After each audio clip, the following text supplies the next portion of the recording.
Hello everyone, welcome to A to Z Dentistry. In this video, we'll discuss about filtration and collimation. What is filtration? It is a removal of low energy photons from X-ray beam to reduce skin dosage of the patient.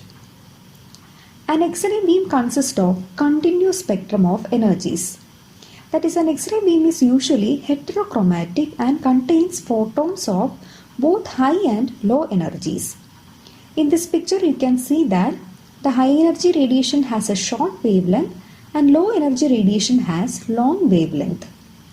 And because of their difference in energies, the photons have different penetrating powers. And only high energy photons have the sufficient energy to penetrate through the anatomic structures and reach the image receptor, and only high energy radiations are useful for diagnostic radiology. Whereas low energy rays can penetrate only superficial tissue and they cause unwanted exposure to the patient, and they do not have any use in diagnostic imaging. So these low energy radiations are removed by a process called as filtration.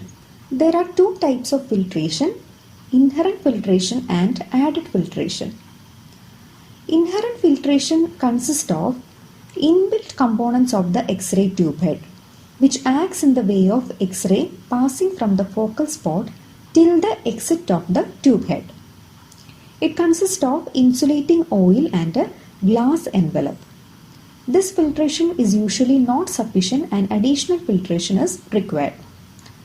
So the added filtration consists of aluminum disc that is placed over the exit portion of the tube head, placed over the port in the head of the X-ray machine. Inherent filtration is equivalent to 0.5 to 2 mm of aluminum. And total filtration is the sum of inherent and added filtration. The recommended total filtration should be equivalent of 1.5 mm of aluminum for a machine operating up to 70 kVp and 2.5 mm of aluminum for machines operating at higher voltages. There are different materials that can be used as filters. For machines operating from 30 to 120 kV, aluminum can be used. 100 to 250 kV, copper can be used. 200 to 600 kV, tin. 600 kV, 2 MW, lead can be used as filters. The requirements of a filter material are: it should be able to discriminate against the lower energy photons, and it should attenuate principally by means of photoelectric effect. The material should not have an absorption edge at an energy close to the energies of the photons that are desired to be used. The thickness of the material should not be too small, because in such cases, due to irregularities in the thickness, the beam produced will be non-uniform. Now, what are the effects of filtration? Filtration removes unwanted radiation and hardens the beam, thus increasing the penetrating power of the resultant X-ray beam.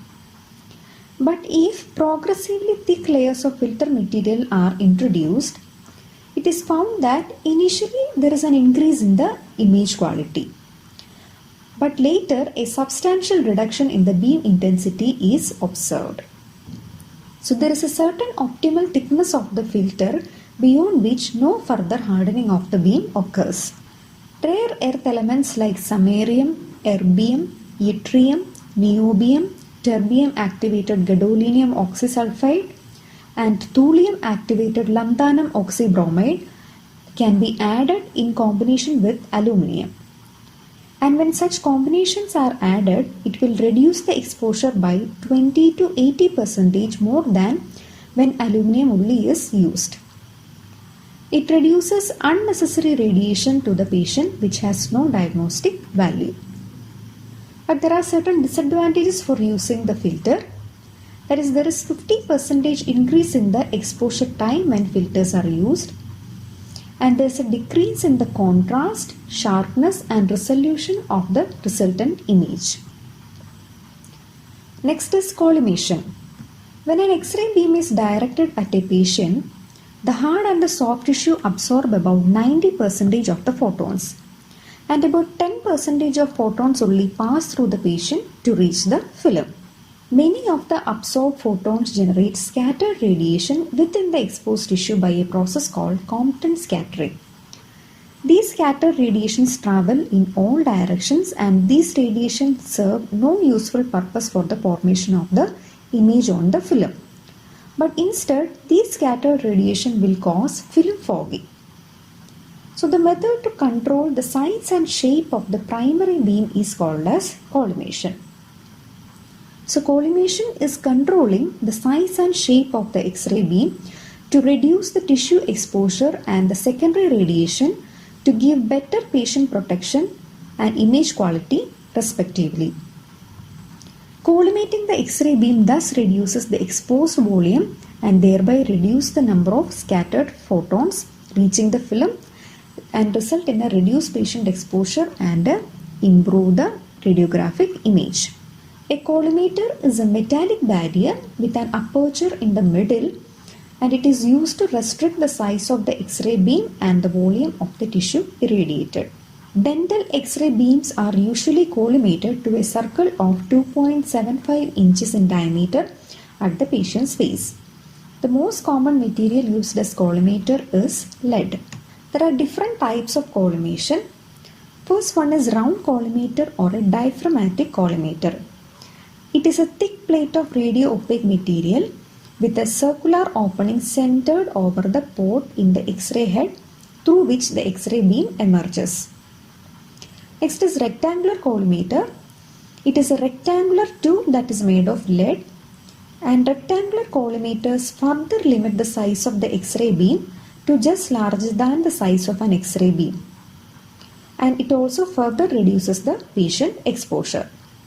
Sometimes film holding instruments also provide rectangular collimation of the X-ray beam, and rectangular collimation is better than round collimator as it allows lesser divergence of the X-ray beam.